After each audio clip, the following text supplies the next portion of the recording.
Here is a simple and 100% efficient automated wiring layout that you can use in order to produce 5 automated wiring per minute. All you need is 22.5 iron ore per minute, 22.5 coal per minute, and 120 copper ore per minute. And the whole thing only takes 118 megawatts of power in order to function. And you can download any of the blueprints that I'm using in this video in the description down below. Start by creating a 10 by 9 platform. In the second row, we are going to set up a foundry in the second column. Make sure that the inputs for that foundry are coming in from the bottom. We'll belt our line of iron into the first input of that foundry. And then we'll belt our coal into the second input of that foundry.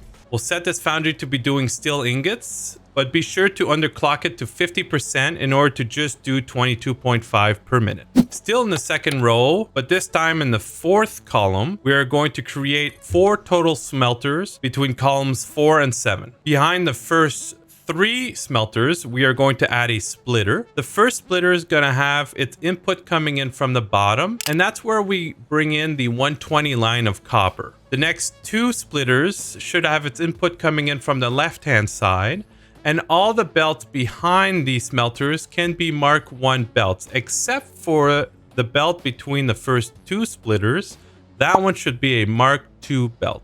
For the outputs, we are going to create a merger in front of the last 3 smelters. All the mergers should be facing to the right-hand side for their outputs. We set Mark 1 belts everywhere except for the last belt here between the last 2 mergers. That one should be a Mark 2 belt. Then set all these smelters to be doing copper ingots. In the 5th row, we are going to add our steel pipe constructor.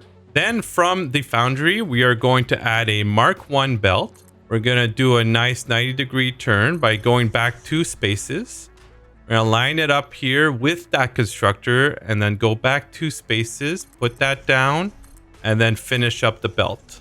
Then we set this constructor to be doing steel pipes, and make sure you underclock that constructor to 75% in order to just create 15 steel pipes per minute. Next, we are going to create 8 total constructors next to that constructor for the steel pipes in the 5th row. Behind the last 7 of these constructors, we are going to add a splitter in the 4th row. All the splitters should have its input coming in from the right-hand side, except for the very last one here.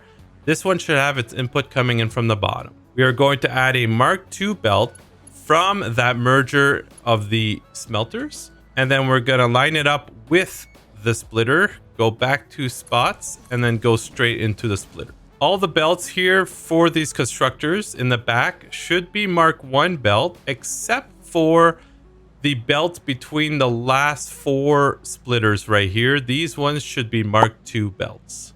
In front of all the constructors, we are going to add mergers, except for the second one here, we'll add a splitter. The first merger should have its output going to the left-hand side. The splitter here should have its input coming in from the bottom, and all the other mergers, except for the very last one, should have their outputs going out to the right.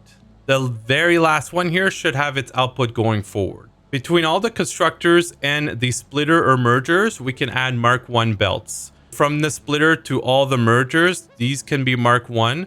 And we can also add a Mark 1 between this merger and this merger. The following 2 belts over here should be Mark 2 belts. And then the last 2 belts between the last 3 mergers should be Mark 3 belts. That's very important, or else this whole thing does not work as efficient. Then we just set all the constructors to be doing wires. If you enjoyed this video so far, please give the video a thumbs up and consider subscribing to get more guides for Satisfactory. It really helps the channel a lot, and I really do appreciate it. In the 8th row now, for the last 4 columns, we are going to add some constructors. And in the 7th row, behind the last 3 constructors, we are going to add a splitter. The first 2 splitters should have its inputs coming in from the right-hand side, and the very last splitter here should have its input coming in from the bottom. We are going to add a Mark III belt between the merger and that splitter. And you want to make sure there's a Mark III belt between the last 2 splitters,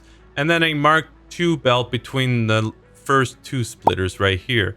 Everything else in the back can be Mark I belts. For the outputs, we are going to add a merger in front of the first 3 constructors. The first one should have its output going forward, and the next two should have their outputs going to the left. Here we just need to make sure that the belt between the first two mergers is a Mark II belt. All the other belts can be Mark I belts. Then we'll add a conveyor lift Mark II in the middle of the last row in the column that's with the first constructor right here. We want to make sure the output is going to the left hand side and that we add a Mark II belt between this merger and that conveyor lift. We set all these constructors to be doing cables, except for the very first one. That one should be underclocked to 33.333% in order to do 10 per minute.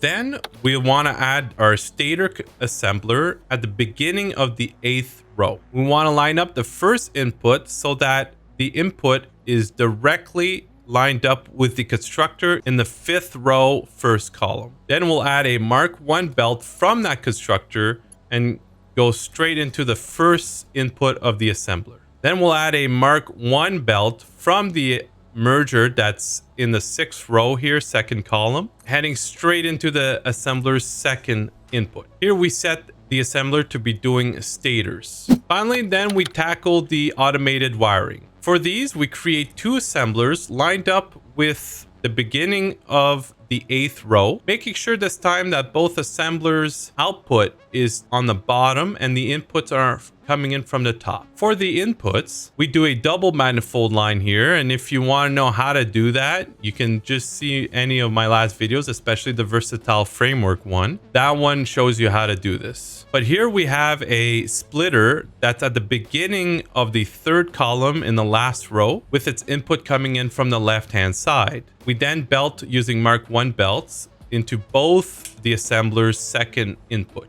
For both the assembler, we add a conveyor lift Mark I that goes up into a splitter that's coming in from the right hand side for their inputs. And we add a Mark I belt between those two splitters. Then we add a Mark II belt from that conveyor lift and head straight into the splitter of the second assembler. And we add a Mark I belt from the stator assembler right here. We line it up with the splitter on the bottom.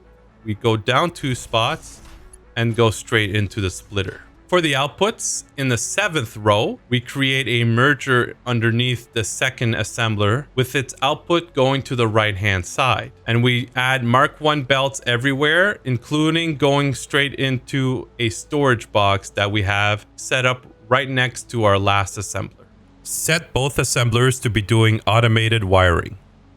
And now that you have done your automated wiring layout, you are well on your way to unlocking oil. And I have a perfect layout for you right here for oil that you can set up in phases.